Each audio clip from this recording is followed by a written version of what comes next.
that he should score for Liverpool. Salah to settle it. In front of the Kop. Delicious cross. Mane! Alexander-Arnold. It's running. From doubter to believer.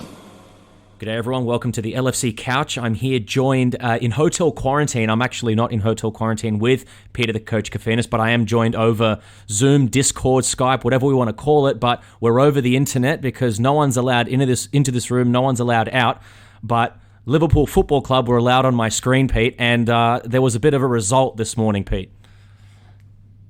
As much as I would love to be quarantining with you, mate, I'll be breaking the law. So let's just make that clear. That is not happening. But onto a positive, much more positive conversation. From now on, my name is not Pete the Coach Kafinas. It is now Curtis Firmino. Curtis Firmino, Roberto Jones. No, that's my name. It's just Curtis Firmino from now on. That's all I will respond to. Purely because Curtis Jones, let's just start there. Have you seen a more just ooze of confidence 19-year-old midfielder just walk around Anfield like he's been there for 30 years? You know what I love about it, Pete? What I love about Curtis Jones is he has a, I feel like he's going to turn into Taken. I have a particular set of skills that makes people like me. What's the rest of that quote? Makes people like me a nightmare for people like you. But he's got a particular set of skills and he uses them. We know he's good on the ball. He's got that futsal, style of, dragging the ball back and dipping in and out of challenges. We saw so many players like Yasuzos who ended up having a decent career, even like Pacheco, Teixeira before he went overseas, wherever he went. All these players had these technical skills. They didn't apply them in the match. And Curtis Jones has that ability to just, you can't get the ball off him. I mean, he perhaps has a tendency to, one or two passes per game, but that'll leave pretty soon enough. This guy is, if you can't get the ball off a player, that's often a great way to set up a career for someone that's potentially world class. He's obviously not there yet, but is he on the trajectory to that, Pete? Do you think? I think maybe not world class, but I think in terms of I know this makes sense to you, like Liverpool class. Yeah. I think he's on a trajectory to which could turn into world class. I don't care if he doesn't, as long as he's suitable for Liverpool Football Club and it is the best player for Liverpool Football Club. That's all I care about. I don't care about the world. I don't care about the rest of the world. I care about what's best for us. And as long as Curtis Jones is on the path that I think he can go, as you're looking at, maybe not captain before Trent, but he's going to be that Milner kind of role. Let's just say once Trent becomes captain, he's going to be the general beside him. Do you know what I mean? I think Curtis Jones is in our midfield for the next 10 years, hands down. Absolutely. And we were talking about this last year and the year before about, actually 2 years ago, we talked about the potential for a Ben Woodburn style of player. And the thing is, Curtis Jones is a similar player. I say similar in the sense of that he's a young, homegrown talent, attacking midfielder, with an ability to dip in and out of challenges. Now, Woodburn's nowhere near this class, but we were saying that to replace that Lallana player, and Lallana was like that as well. He would skip out challenges and work hard and cover the whole width of the field. Curtis Jones has not only replaced that Lallana hole, but like you say, he's a player for the next 10 years, and there's no doubt about that now. And he's also he's not just filling in the numbers. We said this on the pre-Spurs pod. He's a regular. Is that safe to say? He's a regular now. That's it. I mean, he started the last two games. Well, I said it the last pod, and I'll say it again. I'll say it forever and ever. He's above Keita and Chamberlain in the pecking order for me. He's above those two. Now, when everybody is fit, does he start? The answer is most definitely no, because don't forget, we've still got Thiago, Fabinho. Obviously, he's our holding midfielder. Wijnaldum, which we will get to, by the way, how good he was. Henderson. But I believe you remove those, next in line, it has to be Curtis. It's interesting because I'm about to ask the question, what does he need to do in order to change that conversation to say, yes, no, he is a starter, even with all those world-class players. But we saw it against... who was it? Is it Brighton? Yeah, Brighton, the 1-1, where he goes on that mazy run. It had, It had flashes of Stevie G against Everton going in and out, and then it was just that final strike. We actually saw that today from Sadio Mane. He went through a lot of players, and then he's hit the keeper straight on. Salah had one where he hit the keeper, but that's standard for him in the box. He's always just snapping at shots, and whatever goes in, goes in. Well, Mane, if Curtis lifted his opportunity today, I think he would have scored, but he underhit it, and he went low. Yeah. So I think Curtis was quite unlucky today. Sorry. Yeah. From getting his goal. He's had a couple of those now. It's probably stuff like that because none of those midfielders do that. I mean, Wijnaldum... Well, that was exactly right. That's where I was going to answer your question. What does he need to do to replace the others? I think, number one, I think he definitely has to physically develop a bit more. Yes, true. He got pushed off by Aurier in that little wing play. Yeah. Now, whether that's in the gym or that's just waiting for the body to completely finish growing, it's either or, right? But for me, I also think in terms of impacting games decisively, yes, he's been impacting a few games of the past because he's throwing his body about and he's making nice runs in behind and past the forward, our front three. But I'm talking about getting that assist that wins the game, getting that goal that levels or puts us in front or whatever. Do you know what I mean? Does he not play Mane through? Is that him that plays Mane where he does that turn? Is that him? And then Mane hit the crossbar. Yes, correct. Yes. So he's almost there. But the thing is, Mane didn't score. Do you know what I'm trying to say there? Yeah, of course. He's got to get rewarded for those passes. And I think once he starts to do that on a consistent basis, I think, well, I even said it on the last pod, actually, if when Aldum, I hope to God he doesn't, when I'll say that again, doesn't sign a contract, then I don't really care because Curtis Jones is there. There's something that Curtis does as well, which is it's a hard team to come into. It's a team that, like, this happened to Klopp at Dortmund. There was that season where he was coming dead last because, you know, he's on the verge or has lost Lewandowski. Aubameyang's kind of just coming in. Royce, I think, may be gone at that stage. And he's got all these injuries and aging players. Not that he's got aging players here, but he's got a host of injuries. And they kind of can't really get out of that relegation zone. They eventually do, obviously. That's when Klopp leaves. There's a similar situation here at Liverpool. The team is, flourishing despite that. I mean, it's incredible coaching and an incredible foundation that's laid down. But you've got players like Curtis Jones who have been asked to come in, and this is a tough team to come into, especially when you look at the game that we've just watched today, and we'll get into that. Tottenham Hotspur just sat in, and we have to sit there and play football for 90 minutes straight. It's nothing backwards and forwards. You're not letting them have the ball. This is non-stop football, and Curtis Jones is seamless in that. It's crazy. Is he still only 19, or has he turned 20 yet? Is he still 19? He's still 19. Still 19. What I love about Curtis is when he receives the ball, he's got that little drop of the shoulder and a bit of a shimmy, a bit of a zebekiko, Greek dance, does a little kick. And he's through. He's not afraid to take that chance. And we're happy with that in the best of times. In the worst of times, we're happy with that. But this is now a player doing this consistently for us in a team where it's not that, it doesn't happen that often. We wanted Keita to be that player, to receive the ball, beat a player. Henderson's never going to receive the ball, beat a player. Wijnaldum can turn a player. Thiago we haven't seen much of yet. He'll probably do it with his vision. But Curtis is receiving the ball and beating a player, whether it's with his movement or his drop of the shoulder. And in this side, in this situation, fuck, the balls on him, bro. The balls. It's, okay, we'll finish off on this because we'll move on. I can't wait to start talking about the game. But the part that I loved most about Curtis in the morning's match was how many times did you see him running beyond their block? Mm-hmm. How many times did you see him running into the spaces that were in between their their back four and then the midfield four, just getting in between those little areas where the bus parkers, you and I, we talk about these guys so often, but it's and we've said it from a long time ago.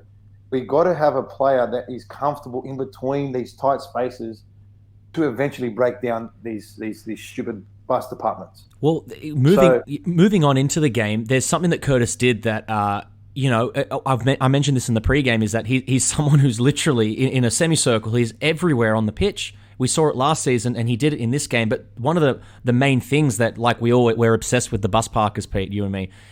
Curtis is making those runs in between the fullback and the centre back, if not actually beyond the fullback. So he's actually joining Andy Robertson out on that wing, which is great, because we kind of start playing triangles in those wing areas, and then we shift the ball out and we start on the other side, and then we try again. So it's that was great from Curtis to do that, and it's exactly what you're saying. It's not only between the lines, it's outside of the lines. He's drawing lines everywhere, Pete. He's got crayons. Well, didn't he set up the Salah FIFA goal? He did. Yeah, he did. He actually did, from that side, from that left-hand side. Beglin was loving life. He was praising him to the moon. Because it was okay. You can call it assist, I guess so, but it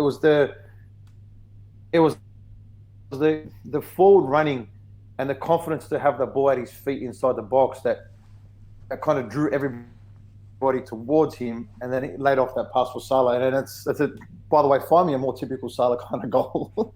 I know. Even had 2 or 3 great chances to finish the game off before that with his right foot, but he doesn't know how to use it. And then that one goes in. And I'm thinking to myself, that's such a Salah kind of goal. But let's start talking about that game, because I want to start with Mourinho. Well, the thing is that Jose Mourinho comes in, and he couldn't have been more defensive. This is they mentioned it in the game. This is more possession than what Manchester City had against West Bromwich Albion, and they're a bunch of hacks. And City love total football with Guardiola, even though they're playing shit. That it's ridiculous that there's a side as good as Spurs happy to do that. But you said FIFA. It's like a video game. They sit there and do nothing, and then it was one shot, one goal from them. But Liverpool early on, the pattern was set. We're going to keep the ball. They're going to defend, and it was typical Mourinho. So so this is what I did after the result today. I was just going to do a little sidetrack here, so you can vision me doing this with a big smile on my face, George, because you know how happy I get when we beat the Portuguese sometimes, Euro 2004. So there's I went to a Portuguese chicken shop today. Which one? And I bought a chicken. I went to a Portuguese chicken shop. I'm not going to start dropping names here because people do get sensitive. So I went to a Portuguese chicken shop and I ordered a nice Portuguese chicken today. And then I threw it in the bin. Just because I thought, you know what, Mourinho, this is for you. And then bang, it goes in the bin. So that's the kind of mood I've been in all day. So going back to the game. Mourinho, you sad person. So he's gone into the game. We straight away we see the 4-4-2 deep block straight away, not even trying to hide anything. He's actually even altered his team with Sissoko playing that widest player on the right to track Andy Robertson and help out Aurier, because Aurier for me is bang average. But he's actually even moved one of his better midfielders, who's quite mobile, out to the right to worry about Andy Robertson's energy. So straight away before he's into the match, he's kind of gone in with too much focus on us. And the second I saw that, I've kind of gone, you're scared. You're scared here because you've actually altered your starting midfield, let's say, and moved one out to the right because you haven't got the balls to kind of say, I could put someone else there or whatever it is. Do you know what I'm trying to say? Like he's altered his game plan for us, specifically for us. And great, they scored their goal, which, by the way, I think it was onside. But if that was onside, so was Mane. So was Mane, absolutely. Yes. That's another game. That's another story. But then again, I even questioned Alisson getting beaten near post. But then again, I think Son sold him. I think he thought he was going to bend at far post, and then he just last second near post. And maybe, with a different day, maybe Alisson could have done a little bit better. But again, great player. I love Son, so it was a great goal. But other than that, you almost saw them playing only with 2 players. It almost felt like watching Gerrard and Torres again. It is. Like everything was just around the 2 players. And I thought, and we said it in the the pre-pod, about the defensive midfielder is the key to this match. And what we saw Henderson do off the ball in today's game, for me, was secretly the reason why we won the game.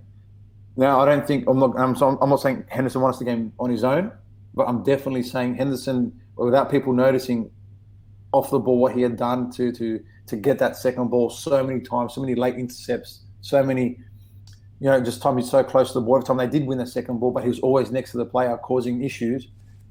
For me, went completely underrated in everybody's post-match talks.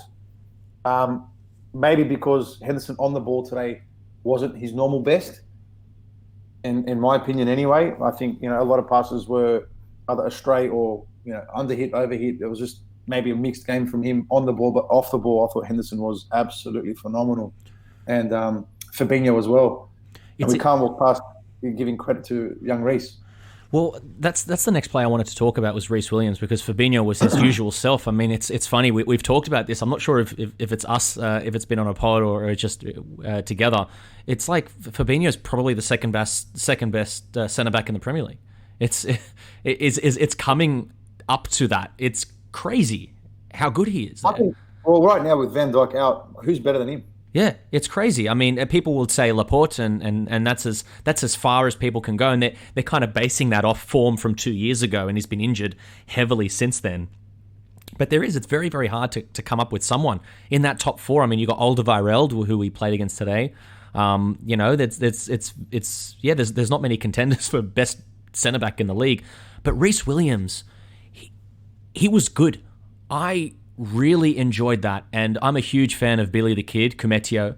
But there are things that Rhys Williams is doing here that Cumetio's not, and I watch them in the 23s.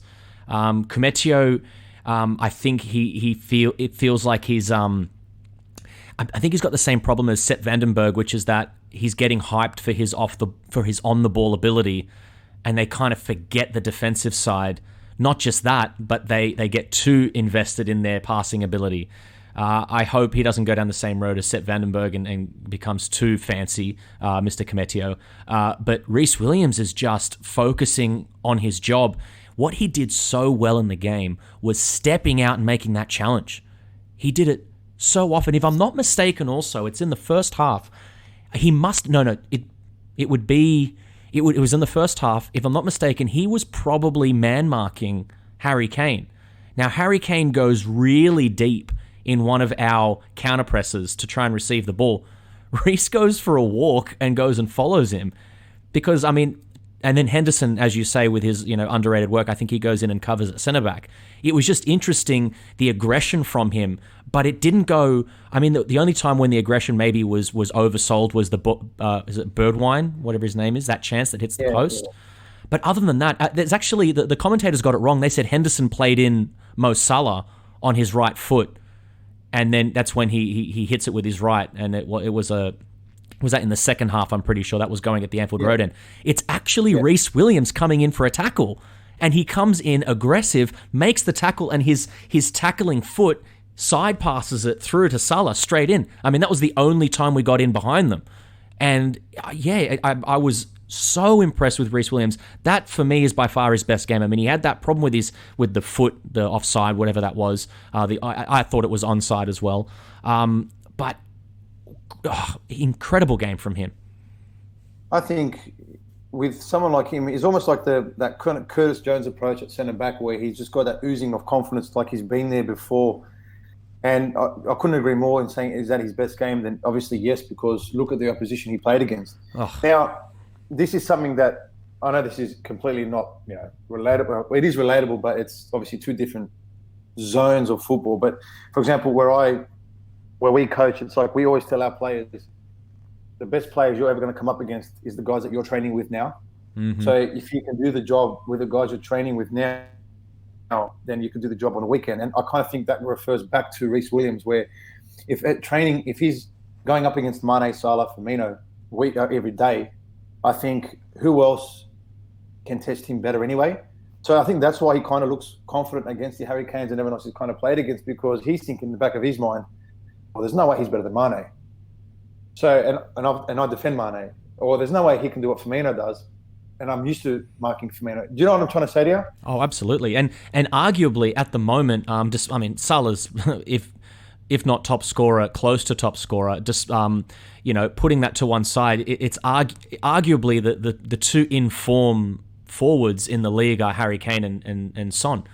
So he's gone up against, at the very least, put Liverpool to one side, he's gone up against the toughest opposition in terms of strikers in the league right now. They're the most potent forward line is those two. 100%. I couldn't agree more. And that's where I'll go back to what I said earlier. In terms of, I think because he's so used to versing the best, I think that's why he does look good against everybody else when he plays against them. And he's so strong aerially, by the way. And I thought Nat Phillips would start because of his aerial ability, but then Rhys Williams goes in and does that. So he's like a mini Van Dijk, isn't he? He's got the hair tied up. He's 6'4" as well. He's got the undershirt as well, like the same kind of. He's wearing the same boots. Got the socks the same height. Fucking hell! If he can pack on a few kgs, I think there's a player there. You know what I mean? There's a player. You know what he needs to do? He needs to maybe unfuzz the hair a little bit and do the Van Dijk thing where he maybe wets it and then like puts it in a ponytail, and then we start getting a bit of a. If we can't have Van Dijk, we're just gonna dress Rhys Williams up as Van Dijk. You know. Look, I still think we need to sign a centre back in January, but there's nothing wrong with because, for example, Nat Phillips is not eligible to play in the Champions League, right? Mm-hmm. I do think we still need someone that can play. Does it not reset? Does it not reset at some point? Do we get to rejig our squad at some point? Because if we were to buy, I think they keep that in mind because of the January transfer window. I think we can submit a new squad. Obviously, it doesn't mean Nat Phillips is going to be part of it, but if we were to buy a centre-back right now, we would be allowed to put them in, I'm pretty sure. But I still think we need to buy one. I think as good as Rhys has been, and I think as strong as Phillips has been, you look at Matip, he's never played, 3 games in a row is his record. We need to help out Fabinho, because I think Fabinho is one of those players that we need to pick and choose when we can play him 2, 3, 4 games in a row as well, because he's another one with a weird track record of injuries. So, in my opinion, as good as they've been, I think we still need to sign one. But I don't know if you noticed this during the game, George. Was it just me, or was Alexander-Arnold more defensive than he's ever been? Did you? Well, can we go back to the pre-pod? That little point I made about the banana, where Andy Robertson is a left winger, and Trent Alexander-Arnold is a right back, and Arnold does all his work from deep, and Robertson does all his work in behind or on the wing. I have to say, yes, I did notice that, and I was very happy with it.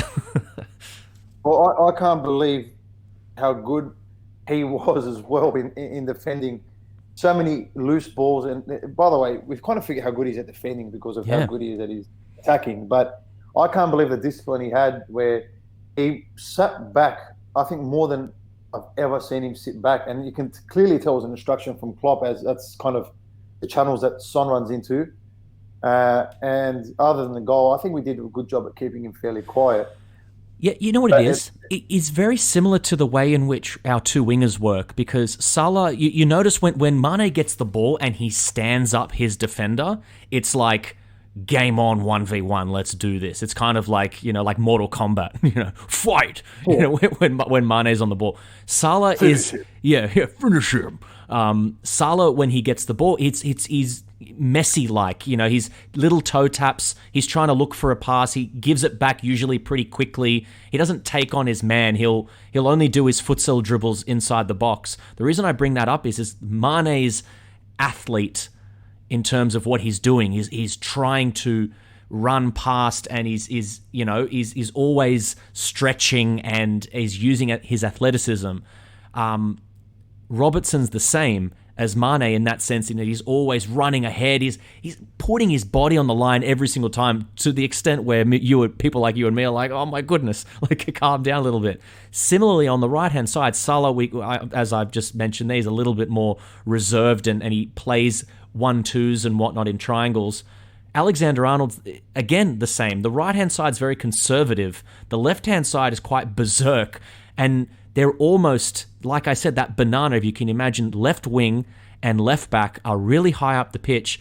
Your right wing in Salah plays inside, maybe just below the box, and Trent is behind that, and Henderson usually helps out around that area. Not to mention that Gini and Jones would often switch which sides of centre midfield they'd play on. So yeah, it's interesting you bring that up about Trent, about that the instruction and the control that he possessed. It's something that I've actually noticed. It's been creeping in recently, and I think he's realizing, I don't think I really need to get to that byline to do my work. We saw that ball he put in for the Mane own goal against Leicester. Was it the fourth goal, where he literally comes on the field and then puts in that cross? It's a deep cross again, and he's curled it round the first defender. He doesn't really need to do that much forward running. He can pretty much do his work from deep, as opposed to Robertson, who can probably do it from deep as well, but he usually gets forward more. Well, I think Trent can play that pass from anywhere off the field. Well, I think Robertson's specialty is more closer towards the 18-yard box. Yep. In terms of his sort of deliveries that he specialises in. Whereas Trent, for me, doesn't have a specialty. Trent is like an alien. Well, he's got, like, to use the video game terms, he's got 95 passing in crossing and everything. Why does he can let the ball do the work? He's Gerrard, Zidane, De Bruyne, all at right back, in terms of his passing ability, not dribbling in terms of Zidane and all that. But yeah. No, I couldn't agree more. But you brought up a few of the players I want to start talking about, actually, in terms of midfield. What was your opinion of the midfield in this game? Look, we've limited them. Look, I think they had seven or five between 5 and 7 chances on and off target, in terms of 5 shots, 2 missed, so that's 7 in total. So the midfield must have functioned pretty well, but we're seeing, in my opinion, not only were they doing their job defensively, but people like Gini, he's just doing his standard arse out thing, where he could defend in all directions, or defend the ball in all directions and keep the ball. I also mentioned that they were switching a lot, which kept everything, it kept the midfield bright, and it kept them kind of fresh, as opposed to just being stagnant. They were very flexible. That midfield three's done a great job, and it's no wonder that Klopp's kind of stuck with them. And you know what? No substitutions were made in the game, if I'm not mistaken. No, there weren't. There wasn't any. I'll get onto that, actually, what I thought maybe not should have happened, but was going to happen. But our midfield, I think time and time again this season, we've seen a heroic performance from Gini Wijnaldum. I think Gini Wijnaldum again today was so, especially in that second half, where you saw him actually start to dribble at their defence and take some players on and create some chaos in that final third. I think I read a stat today that Liverpool played 200 final third passes compared to Tottenham's 19, something like that. So, and I think Curtis Jones had a massive hand in that, by the way. But it's you look, like I said, I think with Henderson, I think if I was to analyse his game, I think off the ball, almost 10 out of 10 in his the role he played off, in defence. I think on the ball, I would have liked a bit more from Hendo on the ball, but that's, again, if you look at what he did off the ball, you kind of just say, look, mate, you deserve it. Let's do whatever you want, because that was awesome. Wijnaldum, I think, was great everywhere. I would like to see him start dribbling a bit more at defence and start doing that kind of that Dutch role where he's got there a bit of express yourself. But how many times did you see Wijnaldum defending in the most important parts of the field during the game, and you think, how are you on the other side of the field already? Weren't you just over there? Mm. And it's just like, I think he's so underrated, and I really does hope he stays. But at the same time, if he leaves, which leads me on to my next player, Scouser, the next not the next Gerrard, but that whole midfield Scouser thing, and with Trent already there, I'd love to see Curtis just do what he does every week. I love watching him play, George. Me too. Love watching. He doesn't lose the ball. Love watching him play. He doesn't lose the ball. And the fact that he's 19. Have we said that already, by the way? Like the trajectory in terms of the age in which he's come into the side, and the swagger, and the innate scouseness of the lad, lads, makes the comparisons to Gerrard, but I've said it many times. His gait and the style of his play is very Coutinho-esque. So we're essentially seeing this Coutinho-Gerrard hybrid, and he's 19. Phil Coutinho arrived to this club at 21 years old, and I think he was 26 when he finally learned how to shoot. So it's not like it's going to take him 5 years, but even if it did, he'd be 24 and scoring goals for fun. So it's not going to be long. I think it'll take less than that. It'll start to get unleashed. That chance against Leicester, I think it's a stamina thing as well. I think he's got to learn at the end of a big run, where do I get that extra energy to then put my foot through it? I mean, that's kind of where you see Mane puts that ball top corner against, is it Everton and or Newcastle last season and the season before? When he gets, I remember the Newcastle goal, yeah. Yeah, it's top corner. And then today he has that run. He's in the box. He's close to the goal, and he puts it straight at the keeper. He's still got loads of energy, but I think there's a little bit of stamina, maybe that he's looking for. But Curtis Jones, that's the next step for him. I think that also comes with match fitness, and it doesn't come when you play 3 games and you miss 5, and then you start with 2, then you miss 6. Like, once he gets that kind of, and I think now's the best time with all these injuries, once he does start to play 5, 10, hopefully 15 games in a row, I don't think there'll be an issue, because that does come with match fitness, and that's something you can't train on the field from the Monday to Friday morning. That's something that happens just with experience in the game. And I do agree with what you're saying. I think once he gets used to, the legs after a 25, 30-yard run with the ball against an opposition in a match where it's do or die, I think that will start to come. But it's funny, if Curtis Jones' last name was like Enrique Morales, Gonzalez, Espinos Metalis, I think he'd be like this thing like Golden Globe, the next Messi or whatever. But because it's just a Curtis Jones, he's not really spoken about enough. It's true. And or if his last name was Curtis Jonesinho, like it would be, oh my God, have you seen the next Neymar? I was thinking the exact same thing. Like, when does it start to become that this kid is like, when does he start getting noticed as like, because, all the talk is about Greenwood, for example, at Manchester United. He's got so much hype. Or Phil Foden. Yeah. This is huge what Curtis Jones is doing. He's top of the table. He's starting at 19 years of age in the best team's midfield in the world. Or in England. We'll say the world, maybe. I'll say what I used to say about Firmino. I don't care if people don't recognise him. It's actually better if they don't. Just like when no one really realised how good Firmino was. But then all of a sudden it's like, but how does this keep happening? It's like you just don't know that Firmino's better than you. But I don't care if he doesn't get noticed. I hope to God that he understands that the fans of Liverpool and all us at home really appreciate his work so far, because Jesus Christ, this has become a Curtis Jones pod, but it's yeah, man. Well, it's a great segue because you literally took the player's name out of my mouth. Roberto Firmino had another one of those games where he's coming in deep, and actually Jurgen Klopp mentioned it in his post-match interview, not the press conference, but the one with Sky at the end, or whoever it is. They asked him about what about that? How important is that goal for Roberto Firmino? And the first thing that Klopp said, he goes, "Look, I've never doubted this." He goes, "You all do it. It's not me. You're all doing it." And he goes, "All I hope is that he doesn't reading between the lines is I hope he doesn't listen to you guys, because he has to know that what he's doing is enough." He goes, Jurgen Klopp said, as long as the ball's in the back of the net, then that's all that matters. However, he goes, forwards score goals, and Firmino scores goals. So when he scores it, it makes him happy. So he goes, I hope the goal, he can remember that feeling, because he's doing the job I want him to do anyway. And he mentioned dropping in between the lines and creating space. He actually said creating space. If he didn't say this, I hope he did, but he said creating the space for the forwards, but also for the midfielders breaking through. So he says when he comes in and then leaves, he goes, it's almost like shuttles. He's not only creating space for Mane and Salah, but he's creating space for Jones and Wijnaldum and then Henderson if he's doing those rotations.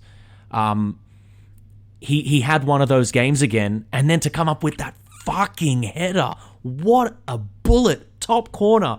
Fucking, I had no idea. I thought it was Rhys Williams at one stage. And then Firmino's peeling away. Could not be happier right now. Couldn't have happened to a better person. And, yeah. you know, when you watch the slow motion and he had his eyes on the ball from the second it left his foot, and you think to yourself, he knew he was going to score that, because the way he had jinked previously to create that space to run into, and he had his eyes on the ball the whole time, it's like he's so religious. I think he kind of like God kind of sent this for him. It's like funny you say that, Pete. He's a fan of the TV show that I'm doing. He recently followed us on Instagram. So yeah, well, hopefully we put a post out for Bobby Firmino. He is very religious in that sense. And that's one assist for Peter. But it's I'm just playing a Firmino game at the moment. But his performance today, you watch him defend today. Look, Firmino for me, he's going to go down in my top 10 all-time favourite Liverpool players because of just his pure IQ, his football IQ. Not so much of everything else. The joy of watching him technically, and then everything else has to do with the game of football. I love him so much. And then that goal where you see him after the game, he's wiping his face, whether it's tears or not, how much it meant to him scoring that goal. And it was a great run. He's run the whole length of the field. What a moment! Yeah, to celebrate because those idiots turned us round on our memoriam game for the. And by the way, what a way to remember Gerard Houllier, the late great Gerard Houllier. But they turned us round. The frickin' Mourinho. That they knew what they were doing. And so what does Bobby do? Bobby goes, well, I'll score there and then I'll run over there. So don't worry about it. It's covered. No, it's like, okay, no problem. I'll still score a winner here. Yeah. With the Klopp behind me, just forcing it in with their celebration. That's what happened. Pushing it in. So no problem.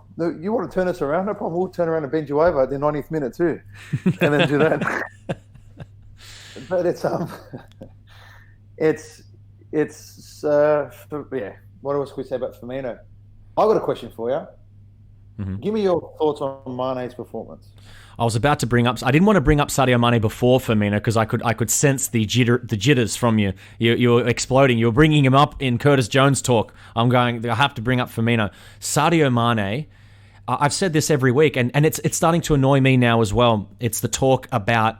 Peter Drury said it. What a commentary duo, by the way. The best ever, probably. Beglin and Drury. So good together, such a good team. But he said it's frustrating when commentators say he scored in the first 4 games and hasn't scored since. I think he's been one of our best players in every single one of those games. And what he's doing, just relentlessly standing up his man. Someone put a funny tweet on Twitter about Aurier has to give Mane the people's elbow before he gets a yellow card. He's getting strangled by everybody. He doesn't scream. He doesn't complain. He just looks at the ref and goes, okay. And he gets on with it. The swagger from Sadio Mane. And then the way he just stands up, that fullback. And he's just little jink gets to that byline. And I actually said it. I actually put a tweet out on behalf of the couch. I was going, can someone do this guy a fucking favor and get on the penalty spot? Because Salah and Firmino at that stage were running in at the goalkeeper. And whether that's probably a good move because it creates the space in the center of the box. It's probably just pure fatigue that there were no midfielders coming in, to pick up the scraps. But one of those forwards surely can make that Torres-esque run where he makes a dart and comes back. I mean, that's how Salah gets one of his opportunities, actually. It's actually Mane to Salah. It's Robertson to Salah. But someone could have done him a favor and he made about 3 of those runs to the byline with pure skill, just himself. There's no one needs to put him through. He's the one going through and doing that. It's another one of these moments like Firmino. Because we're scoring FIFA goals with bloody Salah going over the top and pens and whatnot. I couldn't care less. What Sadio Mane is doing right now is so mature, and I love it. I'm so happy with him. And for me, it's the best football I've seen him play. It's crazy to say that. This is like a big statement to say, considering he scored 21 goals last season, or however many goals he scored. This is the most mature. He feels like Zidane to me right now. He feels like he's got that 10 on the back of his shirt and he's going, give it to me. I'm the person most likely to scare these people with something crazy. And I love it. He'll score soon, but I love how he's performing. I'm not too fussed about his scoring return. I think like most people are, they're getting obsessed with, he's only scored this many, or hasn't scored in 12 games or whatever it is. I think for me, he's looking tired. I will admit that. I think he's looking a bit fatigued. But I think you're right. He does so many things where it's like, I think our own team are like, wow, look at Mane. It's like, oh shit, there's one in the box. Yeah, that's a great way to put it. It's a really funny way to put it. That's what's happening.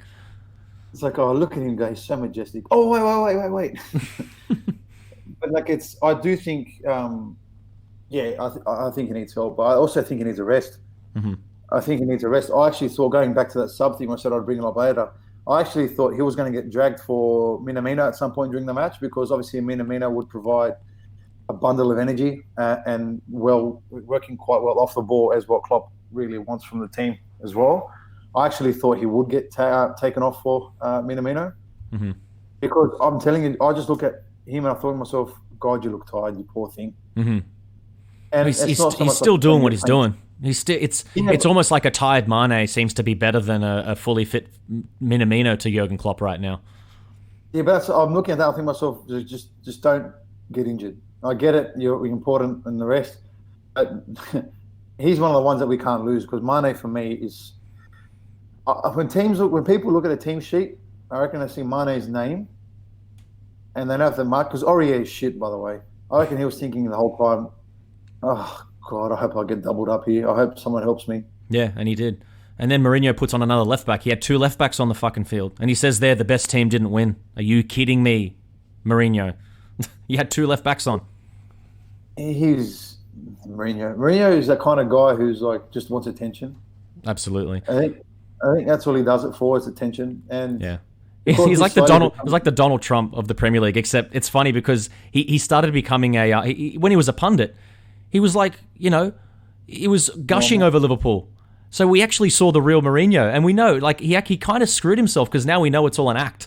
And so no one takes him seriously. But when he says stuff like the best team didn't win, we're like, come on, Jose, we know you're fucking around now. Yeah, just like at the start, it's like, not injured. Not injured. Shut up, idiot. You know they're all Joel Matip, not injured. He actually said, what's his name? Willian. What's that left back's name? I can't even bloody pronounce his name. He said he was injured, cannot play, and then he ends up coming on, and then he says Matip not injured. He didn't play. He got it all wrong. Yeah, but it's the whole thing of like, it's like, you're actually really boring now. Stop. Yeah, absolutely. It's really not fun anymore. It was fun 10 years ago, but now get over it. I want to ask you now, as we get to the end of the pod. This is now, Liverpool are now 3 points clear. This is now clear. So we draw the next game.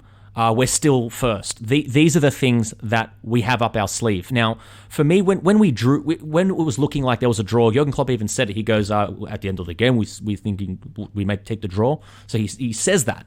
I think both managers were kind of sitting there going, look, this could be a draw right now, and maybe it's not the worst thing.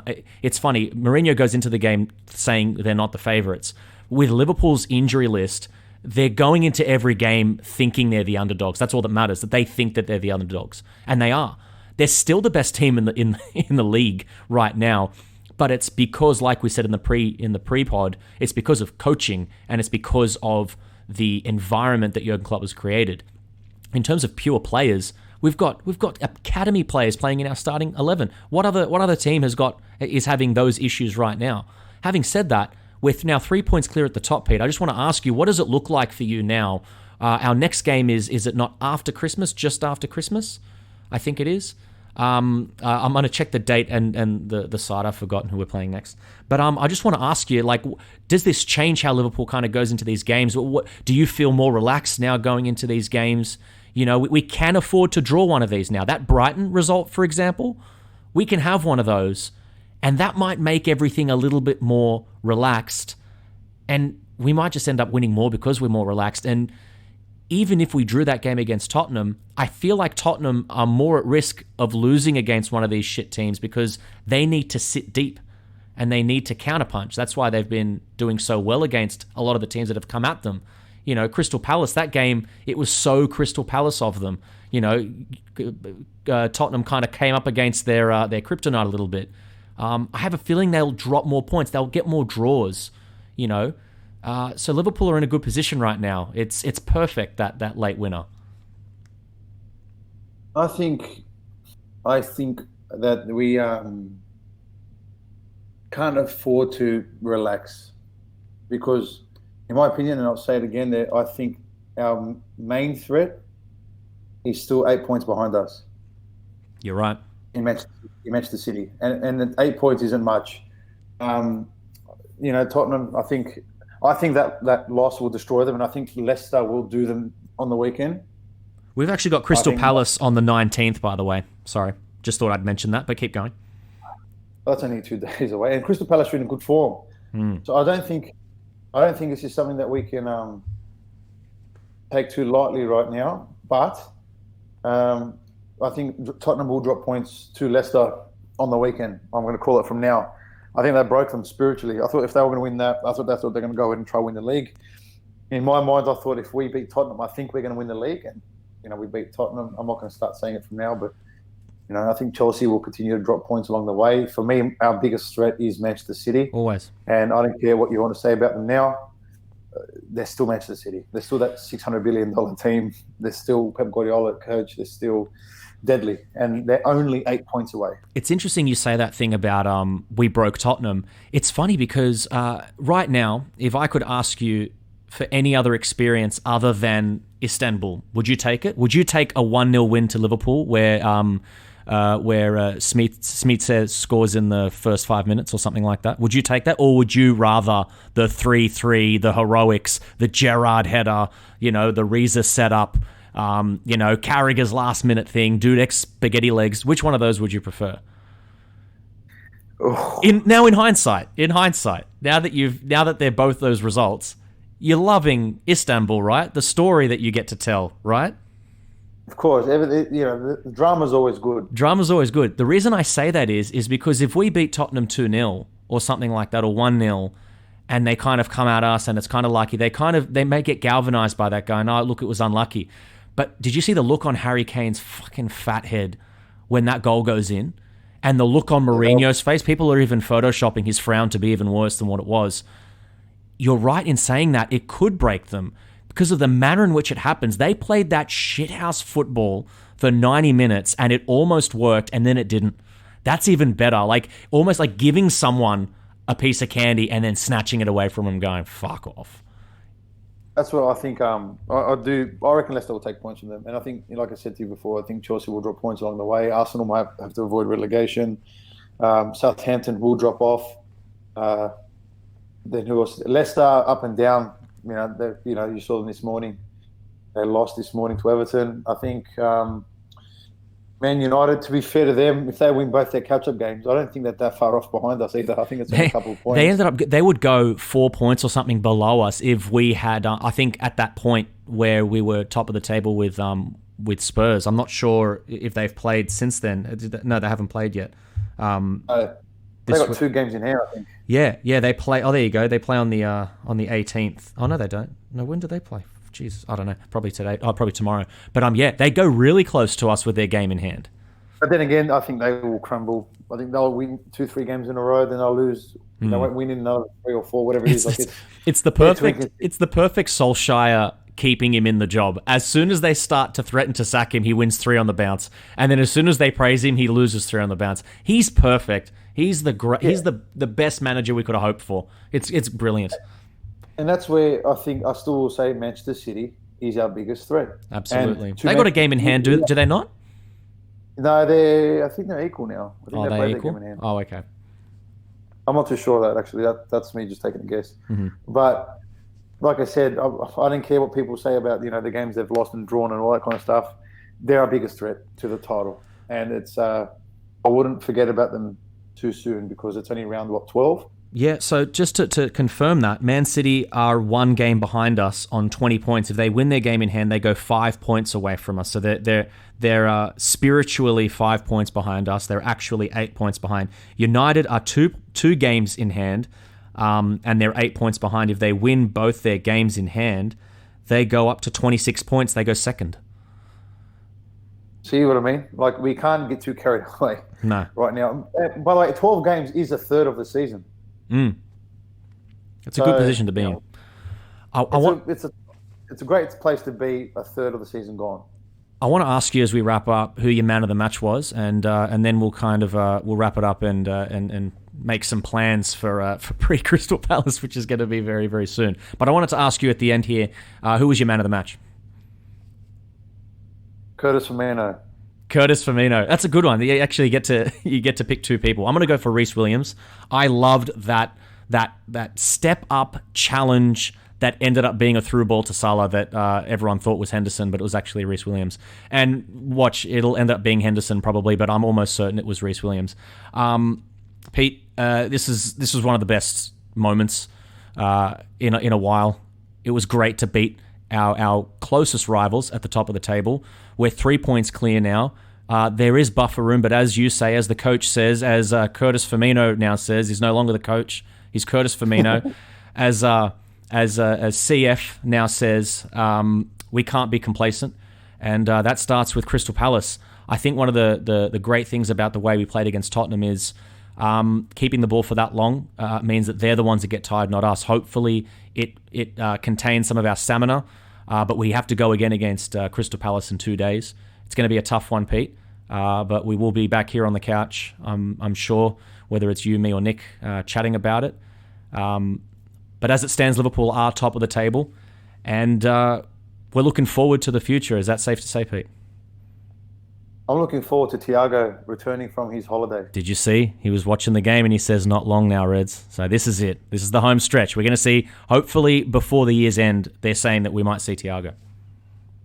That's all I hope for. I just hope Thiago comes in and then I think the game will be over. I think once he enters the team, it's going to be hard to stop us. Game over. Well, it's been great to talk to you, Pete. I'm here in lovely Sydney, overlooking Mascot area, Alexandria area, but I'm in hotel quarantine. But the Reds have made my hotel quarantine day. They have made my day. They've made this seem like not that big of a deal, and I'm sure they've made everyone's day. This has been the LFC Couch. I've been George. That's been Curtis Firmino. We will see you guys next time. Demanded that he should score for Liverpool. Salah to settle it. In front of the Kop. Delicious cross. Mane! Alexander-Arnold. It's thrown in. From doubter to believer.